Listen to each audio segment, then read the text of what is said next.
Okay, so basically the gist of the interview is I'm in like a group with like a bunch of different people, and Okay. we just have to interview a person like in the industry. Yeah, no problem. So, okay. So, did you always know that you wanted to do sports broadcast as a career? No, I didn't realize it probably until I got to college. I'd messed around with it a little bit in high school, and really, I mean, I thought it was something fun and something cool to do. But we really just messed around with it. We didn't take it all that seriously, and I didn't really know what I wanted to do when I got out of high school. I was good at a lot of things. I don't think I was really great at anything. So I played sports. I was in performance, like theater and choir, and I played violin. And I really didn't know what I wanted to do. And I was applying to some schools. I applied to like a business school and like marketing programs and things like that. I just wasn't all that excited about it. And a friend of mine who's from my hometown was going to Valparaiso University in Indiana, about 50 miles east of Chicago, and said, "I'm working at the radio station, and we do sports broadcasts. And I know you've tried it. If you want to pursue it, you should come here, and I'll help get you on the radio station, and you can give it a shot and see if you like it." So my thought was, all right, if it's cool, I'll stick around. If I don't like it, screw it. I'll go find somewhere else to go or something else to do. And I got on campus. I applied. Obviously, I got in. Mm-hmm. I went to campus my first day, and I went to the radio station, and I met with the advisor and said, "I was told to come here. Where am I going?" Yeah. And I walked into the radio station, and I was like, "All right, this is it. This is what I want to do." And once I started doing it, getting involved with it, I fell in love with it, and that's when I knew, and really when I started calling games is when I really kind of felt confident that this is something I wanted to pursue. I didn't know it was going to be like a full time career, but I was hoping it would be, and obviously it ended up being a full time thing. Okay, very cool, very cool. With technology constantly changing, obviously, how has that affected the industry as a whole from your perspective? Significantly.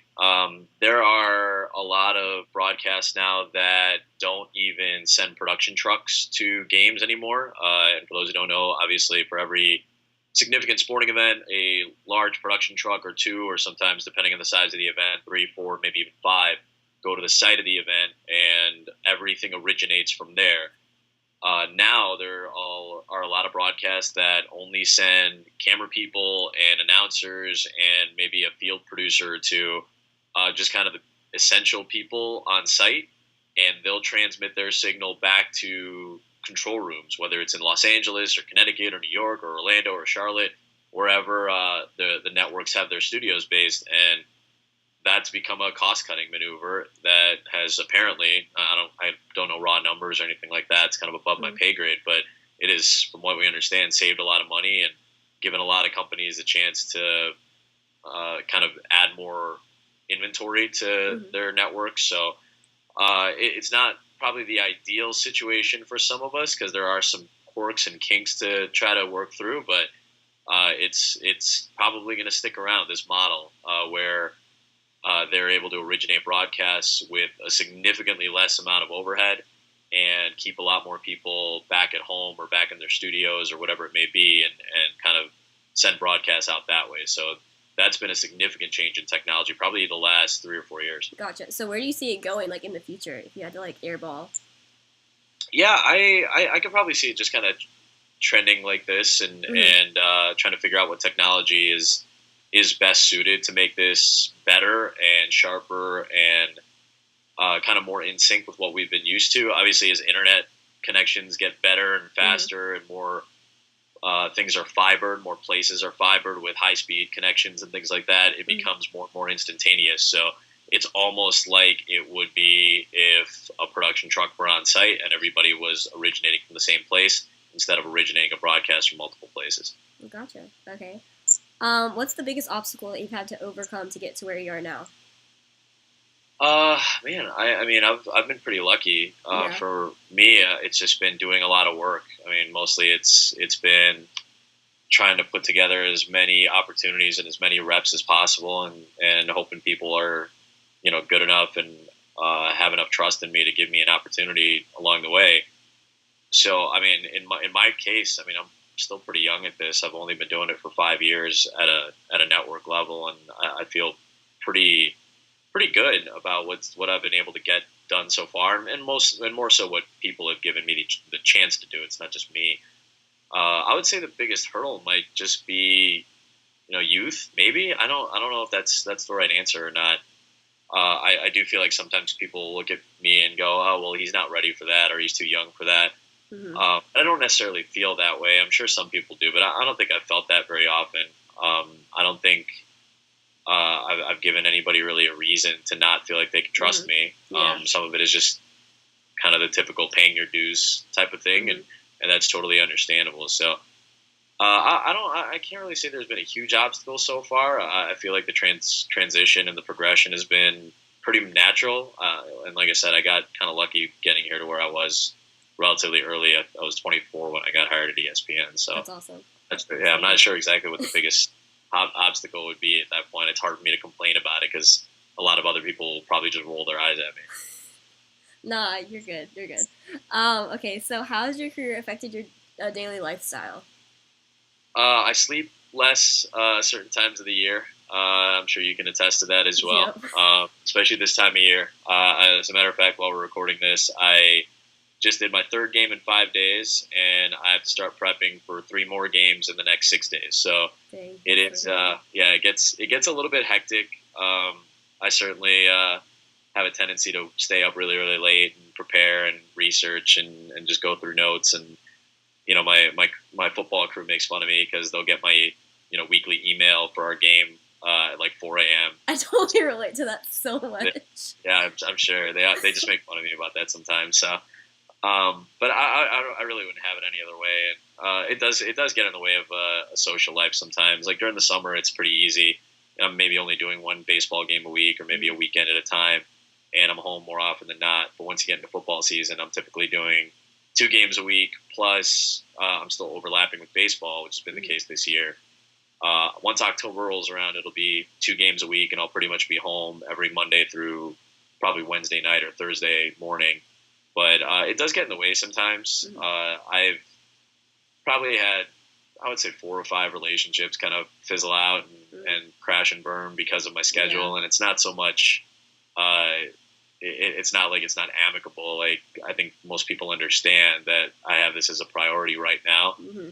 And I'm not very good at not prioritizing work right now. I know Yeah. that'll change, and I'll evolve eventually as I get older. But I'm just in such a good place to grow right now as a professional, and Hmm. and growing as a professional has helped me grow personally too. So I don't want to give that up just yet, but that definitely has been a bit of a hamper just in terms of social life and dating and things like that. Yeah, it's definitely the nature of the beast. I agree.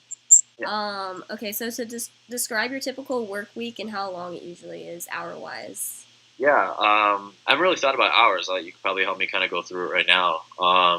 So this week, just for an example, I'm doing a Wednesday night baseball game on TV, a Major League Baseball game in Los Angeles, and on Friday I'll do a college football game on TV in Houston, and then on Sunday I'll do an NFL game on the radio in Denver. So I just got home from one NFL game, literally like 20 minutes ago, and Priorities, this group project. exactly.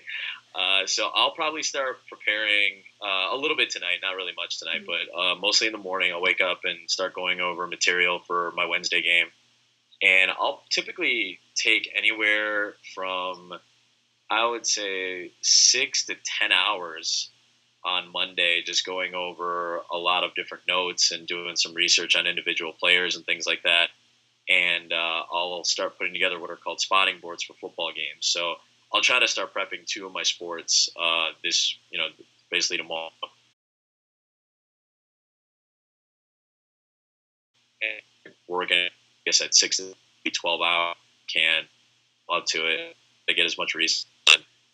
Hey, I'll do the day, and I'll another hopefully 8 hours of research and prepare as much as possible to get for the kind of the preparation process. Tuesday night, 10:50 p. flight scheduled for Chicago, Los Angeles. So I'll get to the West Coast at about, I think, 1:30 a.m. Coast Oh, time. wow. I'll cab Anaheim, which is where the game is at. I'll go to bed at like 2:30, 3 o'clock in the morning.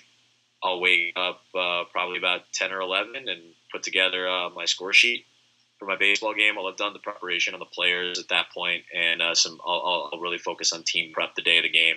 Baseball is a little bit different because it is a daily game, so you're really locked in for that day, while still being aware of everything that's gone on in the past week or the month.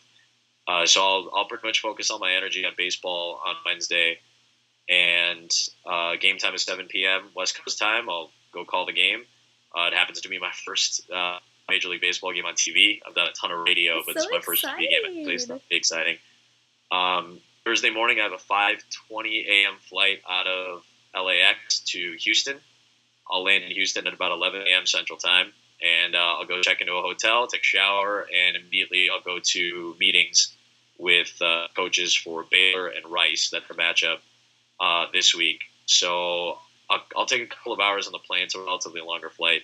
So I'll take a couple of hours on the plane to organize my notes for my football game on Friday. And I'll try to just lock in as much as I can and knock out some articles that I've saved and any research that I've already done. I'm a little bit better prepared for our meetings on Thursday. We'll have an hour and a half to 2 hours with both coaching staffs and some players from both teams. So there's another basically 4 hours right there. We'll usually grab dinner, and then after dinner, I'll kind of lock myself into my hotel room and try to finish up the notes that I want to finish up. And typically that takes me another 4 or 5 hours the night before the game. I'll go to sleep. I'll wake up maybe about 11 a.m. on Friday. Our game's at, I believe, 7 o'clock on Friday night Central Time. So we have a production meeting about usually 8 hours before game time.